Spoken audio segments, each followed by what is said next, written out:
We lost our mom of 94 years, Rose. She was a pioneer in the community. So I went to the community, helped put my mom away in a very respectful way, and in a traditional way, pipe ceremony, smudging, and I came home.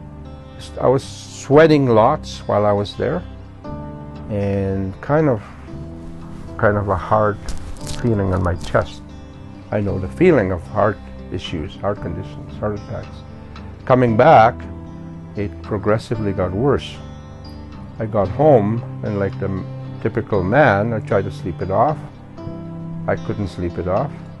I ended up driving myself to the hospital. I'm not sure how many times I've done that. And if I hadn't done that, probably I wouldn't be here being interviewed. So they hooked me up. The doctor hooked me up and the nurse. They looked at the machine and said, the doctor, I can't remember his name, but he said, Gilman, you had a heart attack earlier today. I said, that's what I thought. And you know what? You're having a heart attack right now as we speak. I said, well, we better fix that, right? So there was comfort already knowing that, I was in a good place. And, what needed to be done will be done. So then he said, one of the things that we're faced with right now is your heart is very irregular, arrhythmia. And it's just going up and down. It was racing. Very uncomfortable feeling. So we'll have to get it leveled out. So they tried medicine, injected me on both sides, the nurse and the doctor, and it didn't work. I think they tried 3 times. Then the doctor said, well, we'll have to do the paddles. And you're aware of that? I said, absolutely. So they wheeled me into another room and did the paddles. I didn't feel anything. They put me out.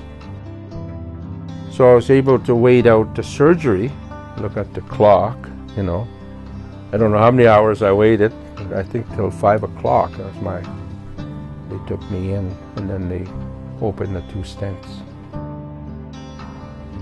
So a couple of days later, my heart started missing again. And Clayton, my nephew, was here, thank goodness. He drove me in. I said, you have to take me in, I can't drive. So he took me in, and they hooked me up. 2 young guys were there all day with me, interns. They were so great, I can't remember their names, but they were so nice. So I said, I'm not going home. He said, well, I don't think you're going home. You probably get a pacemaker. I said, wow, I need something. I said, because if I go home, I'll be in Pine Box next. So they hooked me up all day. They checked. My heart was blip, blip, blip, blip, blip, blip. So they said, well, we'll have to, we only have one recourse left, is your pacemaker. I said, absolutely, go for it. I did a silent blessing ceremony like I did here today. And they're totally acceptable to that. And I made a point to mention that the heart is one of the most sacred parts of our body. And in our culture, it's so respected. The heart is the foundation of our life. And the work that you do is so sacred in being able to, continue, for me to continue my life and to continue giving in the way that I do in my ceremonies and my cultural spirituality. When I moved to Edmonton, I wanted to be close to Western medicine.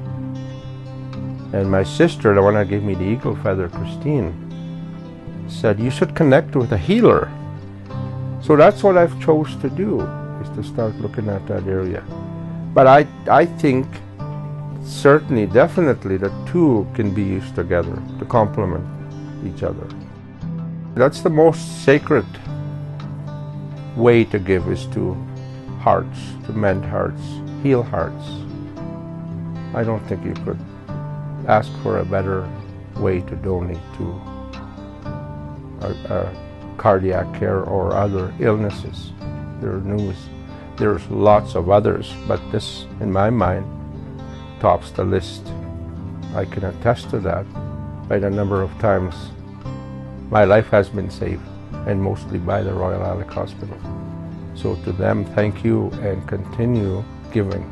Now I'm able, as you can see, work in my shop, do the projects I love doing, and spend hours and hours with my grandkids till they wear me right out. So everything that I've been able to do before, I think I can do even a lot more.